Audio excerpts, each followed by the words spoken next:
जैसा कि आप जानते हैं कि चुनाव का बिगुल बज चुका है और चुनाव करीब है। यहाँ पे 1 जून को मतदान होना है। और आइए हम बात करते हैं आज बहुजन समाजवादी पार्टी के जावेद सिमानी, जो गोरखपुर लोकसभा सदर से प्रत्याशी बनाए गए हैं। मायावती ने इनके ऊपर भरोसा जो जताया है, देखें उस भरोसे पे ये कितना कायम रहते हैं, क्योंकि समाजवादी पार्टी से काजल निषाद है मैदान में। और जैसा कि आप जानते हैं रवि किशन भारतीय जनता पार्टी के प्रत्याशी हैं। आइए हम उनसे बात करते हैं कि दो पे वो चुनाव लड़ेंगे। सबसे पहले हमारे चैनल पे आपका स्वागत है। और जो आपको टिकट मिला है, मायावती जी ने आपके ऊपर भरोसा जो जताया है, क्या उस भरोसे पे कितना आप खरे उतरेंगे?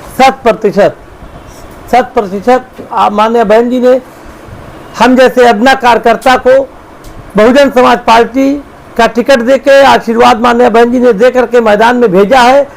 हमको जैसे ही माननीय बहन जी का आशीर्वाद प्राप्त हुआ, बाबा साहब डॉक्टर BR अम्बेडकर की जयंती कल 14 अप्रैल को जयंती है, उसके पूर्व संध्या पे मेरा नाम माननीय बहन जी ने घोषित किया है। इसके लिए मैं माननीय बहन जी को बहुत बहुत आभार देता हूं। और मेरे नाम की घोषणा होने के साथ ही बहुजन समाज पार्टी सदर लोकसभा के जितने छोटे बड़े कार्यकर्ता हैं, सब ने अपने आप को प्रत्याशी मान लिया है। और बहुजन समाज पार्टी के सभी छोटे बड़े कार्यकर्ता अपने आप को प्रत्याशी मानकर चुनाव मैदान में उतर गए हैं। अब कार्यकर्ताओं से लड़ना किसी के बस की बात नहीं है। देखिए, आप दो को लेकर जनता के बीच उतरे हैं। जाहिर सी बात है आपके लिए चुनाव बहुत ही संघर्ष रहेगा और बहुत ही महत्वपूर्ण चुनाव, काफ़ी टफ है, क्योंकि रवि किशन यहाँ के इस वक्त वर्तमान समय में सांसद हैं। संघर्ष पूर्ण रहेगा। हम लोग अम्बेडकरवादी हैं, संघर्षों के आदी हैं, पूरा जीवन ही संघर्ष में रहा है, तो चुनाव भी संघर्ष में रहेगा, कोई बात नहीं है। और संघर्ष किया जाएगा और इस संघर्ष को करके जीता जाएगा। और जो बात आप दूसरे प्रत्याशी को कर रहे हैं, मेरे अलावा इस गोरखपुर सदर लोकसभा की सीट पर जिस भी पार्टी के जो प्रत्याशी हैं, सब बाहरी प्रत्याशी हैं। ये लड़ाई गोरखपुरी वर्सेस बाहरी की होने जा रही है। और गोरखपुर की जनता बाहर की राजनीति से त्रस्त हो गई है। यहाँ बाहर के लोग आके राजनीति पे छाप बना लिए हैं और अपनी छाप पे गोरखपुर के राजनीतिक कार्यकर्ता, सामाजिक कार्यकर्ता अपने आप को छला महसूस कर रहे हैं। तो गोरखपुर के सभी राजनीतिक और सामाजिक कार्यकर्ता, सभी दल के राजनीतिक और सामाजिक कार्यकर्ता दलों का बंधन तोड़ करके मेरे साथ है। और बहुत लंबे अंतर से गोरखपुर सदर लोकसभा की सीट माननीय बहन जी के झोली में हम लोग जीत कर डालने जा रहे हैं। अच्छा, आपके मुख्य मुद्दे क्या हैं जो आप जनता के बीच लेके जा रहे हैं, जिससे आपको जीत मिलेगी? राष्ट्रीय स्तर पर जो हमारा मुद्दा है, जो माननीय बहन जी का मुद्दा है, बहुजन समाज पार्टी का मुद्दा है बेरोजगारी। सन 2014 में जो बच्चे 24, 25 साल, 26 साल के थे, नौकरियों के लिए फार्म भर रहे थे, वो बच्चे आज ओवर एज हो गए, नौकरियां निकली ही नहीं, बच्चे ओवर एज हो गए। सबसे बड़ा बेरोजगारी मुद्दा है राष्ट्रीय स्तर पे। और जो भी बहुजन समाज पार्टी का मुद्दा है, वो सब हमारा मुद्दा है लोकल स्तर पर। गोरखपुर में व्यापारी का स्थलों पे पूरी तरह से जामग्रस्त है।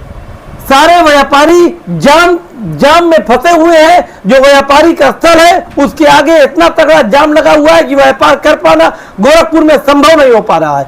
तो सबसे पहले मैं गोरखपुर को जाम मुक्त कराना चाहता हूं और मेरा मुद्दा है कि गोरखपुर को जाम मुक्त किया जाए। दूसरा सबसे बड़ा मुद्दा है कि ये गोरखपुर आप महानगर में है, मगर अगर 2-5 मिनट भी बारिश हो जाए तो इस महानगर में नाव चलने लगती है। कहीं 3 फीट, कहीं 5 फीट, कहीं 1.5 फीट पानी हो जाता है, पूरा जल मग्न हो जाता है। तो गोरखपुर को जल जमाव से मुक्त करना है, गोरखपुर को जाम से मुक्त करना है, ये मेरा सबसे बड़ा मुद्दा है। आखिरी प्रश्न ये है कि अगर आप यहाँ से विजय प्राप्त करते हैं तो गोरखपुर की जनता के लिए पहली प्राथमिकता आपकी क्या होगी? विजय प्राप्त करना ही है, क्योंकि मेरी जीत नहीं है, मेरी जीत गोरखपुर के जनता की जीत है। मेरी जीत गोरखपुर के सभी सामाजिक कार्यकर्ता की जीत है। हमारी जीत गोरखपुर के सभी जो गोरखपुर के रहने वाले लोग हैं, उन सभी लोगों की जीत है। इसलिए जीत सुनिश्चित है। और जीतने के बाद सबसे पहला जो काम होगा, चुनाव जीतने के बाद 2 दिन के अंदर सबसे पहला ये काम होगा कि शासन के अधिकारी, प्रशासन के अधिकारी और गोरखपुर के सभी व्यापारी, छोटे बड़े सभी व्यापारी, शासन और प्रशासन के अधिकारी सब संयुक्त रूप से हम लोग बैठक करके जाम की समस्या का निस्तारण करेंगे। आपने देखा कि बसपा के जो प्रत्याशी हैं, जिन मुद्दों पे उन्होंने चुनाव लड़ने की बात कही है, बहुत बेबाकी से जवाब दिया है और आने वाला समय बताएगा कि कौन जीतता है, कौन हारता है। फिरोज अहमद के साथ रेहान सैयद की SP लाइव न्यूज़ भारत।